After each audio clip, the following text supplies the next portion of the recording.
Could Auburn actually land the number one class in the country? Let's see. In the world full of podcasts, he's the undisputed heavyweight champion of hot takes, an Auburn sports homer, master of the boog, and message board legend. Get your buttons buttoned and your hats flattened because the Top Button Podcast is about to kick off. And you don't want to miss your courtside seat. Now, here's your host, Charlie 5. Yes, sir. We are back. It's another episode of the Top Button Podcast. I'm your host, Kyle Rush, a.k.a. Charlie 5, and I got my boy, the man, the myth, the legend, Zach Blackerby on for this happy game day eve Friday edition. And boy, oh boy, the electricity that came out yesterday and involving recruiting and who all is going to be here this weekend. Could Auburn actually land the number one recruiting class overall in the nation? I think so. Zach, what do you think? I think so. I mean, when you look at the list of visitors this weekend, it's like, wow, they could be anywhere and they're coming here. Yep. Yeah, I mean, you're clearly in it for all these guys. Absolutely. And we're going to jump into that in just a second. But first, we got to give a shout out to mybookie.ag. You got one more day to get that account signed up. Log in, use coupon code next round and double that deposit up to $500. There's still time to jump on Auburn plus 7.5 wins. Pound the over with the free bet money and take it to the bank. So check them out, mybookie.ag. Use coupon code next round for your double up first deposit. Can't beat that. Can't beat free money. All right, so we're not just blowing smoke. When people call us homers, people call us barners, we're booging, whatever, when we talk about the number one recruiting class. But On Three, Steve Wiltfong came on yesterday on his show talking about the recruitment of several guys, Deuce Knight, Andrew Babalola. And he said, Auburn's not battling for the number 3 class. They're not battling for the number 2 class. They are battling for the number 1 class in the country, which obviously would put Auburn in rarefied air.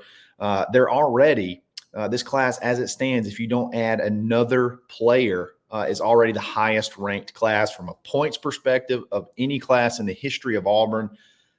So to get to that number 1, obviously anybody you add now is just adding to adding to that history, adding to that historic class. But there really is a realistic path, and we've talked about this before. But there actually is a realistic path, Zach. And the longer this goes, the more clear it's starting to become. Yeah, and the more you're starting to see national folks get involved, you're starting to see other schools, media start to kind of say, hey, what's going on at Auburn? And it's just kind of been this slow burn. But at some point, the next step has to happen. I mean, we all were celebrating. We were all booging during Big Cat Weekend, and it's been fun, but it's been a kind of a slow burn since then. And I think that next step happens this weekend because of some of the names that we've been talking about for weeks or months, depending on the guy.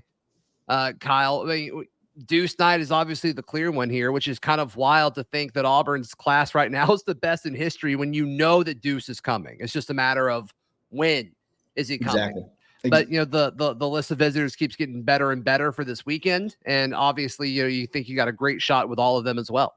Yeah, absolutely. So let's talk about the pathway. How does Auburn actually get to that number 1 class? I don't think it's much of a reach to talk about 3 guys that you could possibly add. Honestly, 2 of them you could probably add within the next week or so.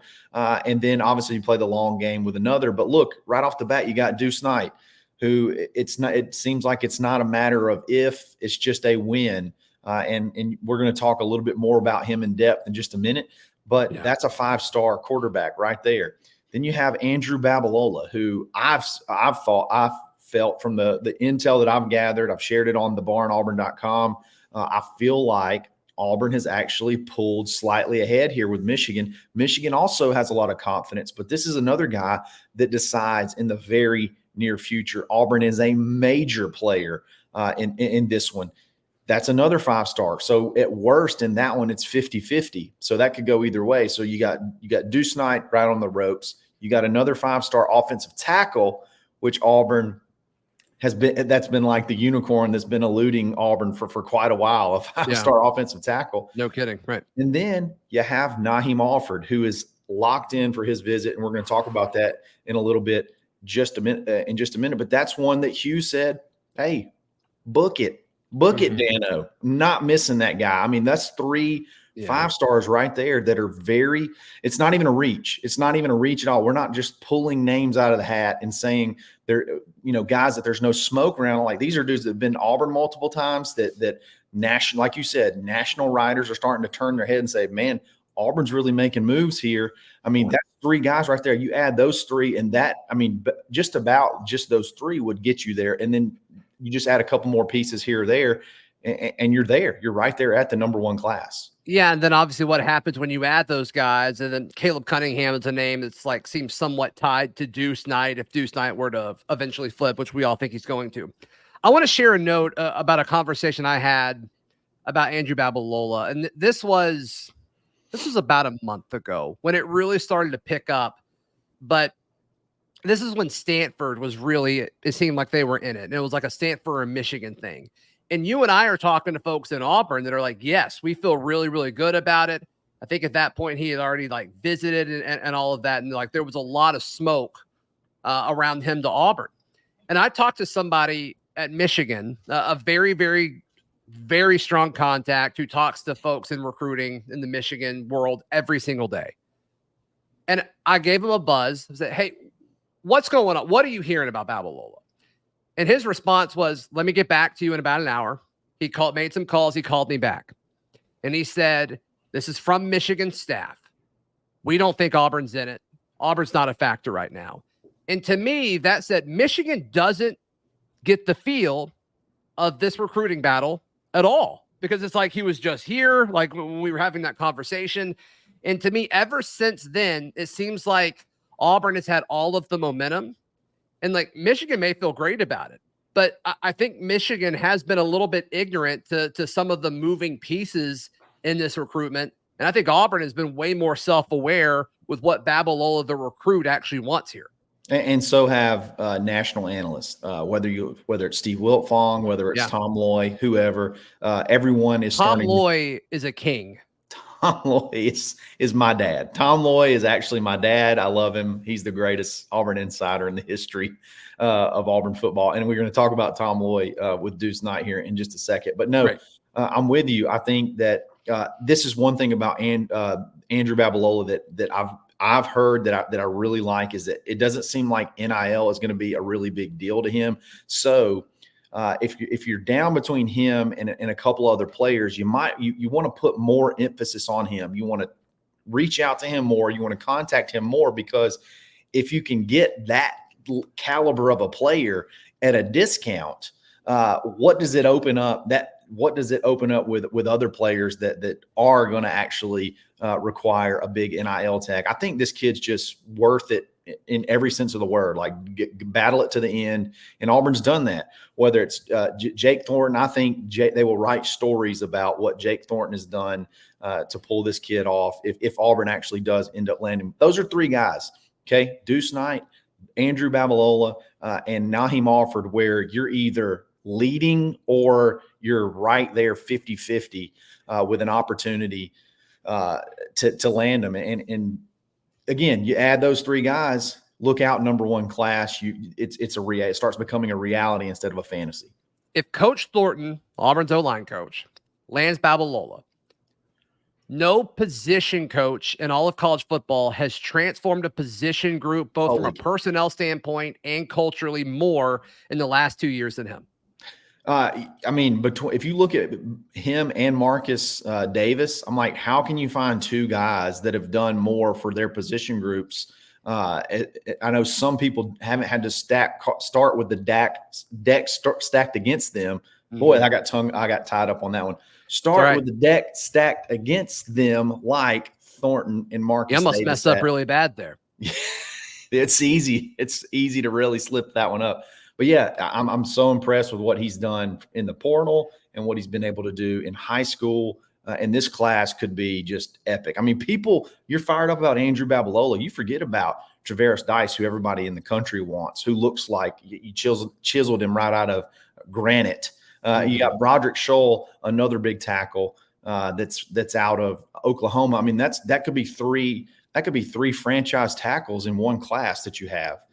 So a lot of good stuff going there. I'm also higher on Spencer Dowland than almost everybody. Like, that dude is a football player. That's a dude who's not going to transfer. That's a dude who wants to be here. And all these guys are going to get drafted ahead of them. And then he's going to be this redshirt junior that finally gets his shot, and he's going to be incredible. That's my prediction for him. You got to have guys like that too. You got to have culture guys that are okay with not having the spotlight and just coming in and being okay developing. And I think I'm with you. I think Dowland, it's not, there's no risk there. I feel like he's either going to stay and develop and be a good depth piece.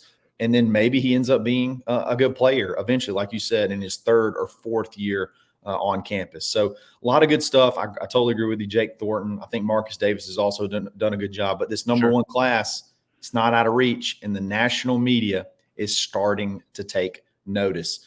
So we talked about one of the pieces that help you get to that number one class, and he's actually going to be on campus this weekend. It's no secret. Deuce Knight is going to be in town, and Zach, it's going to be a big carpool from what I understand. He's not going to be alone. I think he's coming with a ton of family, and it's really hard for me to see how he leaves this weekend uncommitted. This is the interesting thing. Okay, you got Tom Loy, again, daddy, the greatest insider of Auburn of all time, saying that he feels like he puts a crystal ball in for Deuce Knight to Auburn, and he feels like it's not going to get past this weekend. And then you have some on-3, Steve Wiltfong and guys like that think that it could go into the next weekend.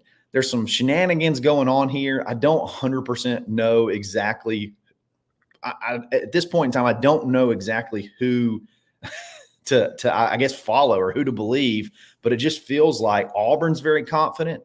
They've put a lot of effort into this. They've been very patient. I think if anybody feels like Deuce has been rushed into this, I don't know. I don't know what they're watching or what they're following. I feel like Auburn's been very patient with this. It's kind of I think Auburn's been too passive. Almost, to some extent. And if it gets through this weekend and he hasn't set an announcement date, I think he's going to announce this week. I'm with you. I'm with Tom Loy. Like, I think he announces this weekend, or within a few hours or a few days of this weekend, he sets an announcement date where it's like, okay, cool. He wants to, set his own timeline or whatever. That's fine. But I think the decision will at least be made between him and the coaching staff.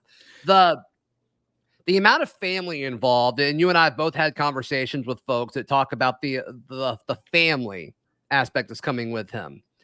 It feels like this is more than just a visit, right? Like, this feels like it's more like, okay, family, let's make sure we're all on the same page here with this next chapter. Like, is it really not that far of a drive from you guys? Like, are you cool with this life decision that I'm going to make? And it involves all of you. That's what this feels like to me. Totally. I mean, it's not very often you bring, parents, aunts, uncles, sisters, brother, like you bring a bunch of people on just a regular old unofficial visit. It does seem like, hey, this is it. Let's really take a look as a family. To Alabama A&M, by the way. Yeah, exactly. When you could go watch the team you're committed to play an actual pretty good matchup game against Texas A&M. No, you're coming to Auburn. And I feel like I don't have intel that says it's going to go down, but I feel like it just feels like it's hard. Like you said, it feels like you don't get out of this weekend with either A, a commitment, or B, a final hard date that's announced by Deuce. There's been all these dates that none of us has ever bought, like the August 8th and the August 14th. But a lot of that came from Notre Dame people that were trying to keep this dream alive. And now that I think they've given up on that. Sure. Totally. Even Tom Loy, who was a former Notre Dame beat writer, has gone ahead and said, but a true professional like Tom Loy is able to separate bias and just drop total juicy nugs. 100% super professional. I mean, he is the most professional beat writer out there, in my opinion. He's dad. Tom Loy is dad. it is kind of weird how he's kind of come out of the woodwork with just all this I didn't Auburn know who he intel. was a year ago, but it's I didn't know who he was 3 months ago. well, you and I would hear stuff like, oh, okay, like this guy's probably happening. And then he'd be like the first to drop a prediction for it. It's like, what This is the he first talking time. to? This is the first time I heard about him when Blake Woodby decommitted. Remember when Blake Woodby decommitted? Yeah. Tom Loy immediately put in a crystal ball to Auburn. Okay, Indiana guy, Maryland commit, Auburn. Like, where is this coming from? And then it's just like boom, boom, boom. Tom Loy's leading the charge. So The I Big think Cat that's weekend hilarious. rolls around. At about 12:30 or so, Blake Woodby made it happen. Yeah. Yeah, he made it. He committed at 12:30, at 3:30, I think, at one point in time too. So, Right. no. So you got Deuce Knight coming in, and before we talk about the last one, we got to give a shout out to our boy Zach and I's dear friend Ford Stokes with Active Wealth Management. Got to go to check him out at retirementresults.com/plan. Get your custom portfolio analysis. Not only that, he's got books. Zach's got all of them right there.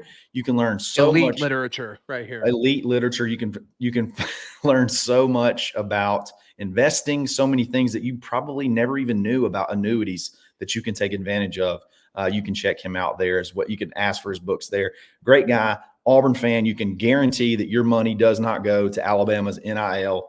Tell him War Eagle. Tell him we sent you. Great guy, make a friend at the same time. Ford Stokes with Active Wealth Management. He's the man. Last guy we're going to talk about, Naheem Offord, which if you're a member of the barn, Auburn.com, we mentioned on Monday that, hey, watch out. We think of visits brewing for this weekend. And then all of a sudden the news is coming out. I believe yesterday, the visits locked in. And I think this is a big one. Because he hasn't been on campus in a while, and there's a portion of this recruitment that's very important for this weekend. I don't want to go into too much detail. We'll kind of maybe wait till it all comes out and becomes official. We can recap it. Yeah. I don't expect a commitment this weekend, but I think should everything go well with this piece that we're talking about, should everything go well, I think it could lead to a flip in the very near future. So, and even if it's not in the near future, this is one that they'll ride to the end. But this is a guy I just don't feel like, I just can't see him not being an Auburn Tiger. You got Jordan Crawford on his team that's already committed in the class. You got Vodney, what's his last name? Vodney Cleveland, who's on, he transferred to Parker, who's a big time Auburn lean. He's my favorite player of the 2026 class right now, by the way. Yeah, what's it called when you got to tie a legacy? He's an Auburn legacy with a tie to, and he's very highly recruited. It's just really hard to see this kid not ending up in this class. And Auburn's never had a defensive back of this caliber that they've ever been able to add, at least from a paper rankings perspective. Yeah. He would really set your class off. He'd push you over the top. Yeah, then obviously the guys that we just mentioned, coupling him with those guys like that, once again, that path to that number one spot, it's very reasonable. It's very reasonable. And not all of these things need to happen either for Auburn to potentially get to that spot. And like, we haven't even talked about Chroma, the other running back who, it seems like there's some real positive momentum with him as well. So yeah, it'll be here this weekend. Yeah. It's just such a fun time for Auburn recruiting. So listen who's going to be here this weekend. Okay, so you got Deuce Knight. We've already talked about him. You got Naheem Offord. You got Usman Chroma, who has been your number one guy, who Auburn is absolutely charging right now with. I'm talking about to the point where he was committing to Florida State less than a week ago. Like, it was going down. He was going to commit. I think there was times where the 17th was his commitment date. Okay. Like that was some dates that was thrown like legitimate smoke. He was pulling the trigger to Florida State less than a week ago. Now you don't hear hardly anything about Florida State. All you hear is Auburn, and he's going to be visiting this weekend. He's been Auburn's number one target running back this whole entire time. And then another guy that I hinted at on Monday to be on the lookout for, and I even said on the barn, Auburn.com, I said, watch out, a visit is in the works. Elijah Melendez, who it's been completely dark regarding him since Big Cat weekend. There was times we thought he was going to flip after, or maybe not Big Cat Weekend. It was not Big Cat Weekend, but it was his official longer visit. ago than that. It was his official visit in June, not Big Cat Weekend, because he didn't show for Big Cat Weekend. So after his official visit, there was a lot of people that thought this was. I think there may have even been a crystal ball for him to commit to Auburn or flip to Auburn. But then he goes that last weekend. That's what it was. The last weekend he went to Miami and then said he solidified his commitment. And it went completely dark on him. And then over this past weekend, the chatter started picking up again about him. I texted a few guys. I was like, are y'all hearing what I'm hearing?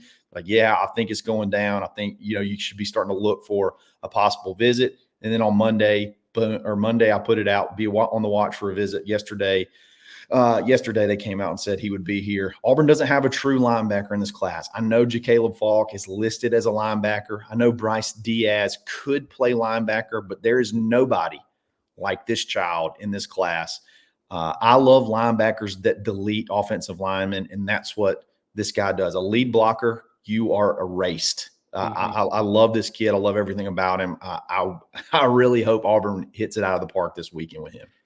Yeah, and especially, with Lockhart being in Starkville this weekend, that's been a guy that has been tied to Auburn as well. And so we'll certainly see who is Auburn's true linebacker in this class. But yeah, I mean, dude, you've been on a tear lately over at the barn Auburn. We've been on a tear. The barn is on tear. It's just nug after nug, juicy tidbit after juicy tidbit. You have been on fire the last 2 weeks. I tell you what, everybody can be a part of it. You can try it out for only $1. See if we're BSing. Get on there and then go back and look at the timestamps. So jump on, try it for $1. thebarnauburn.com for your first month.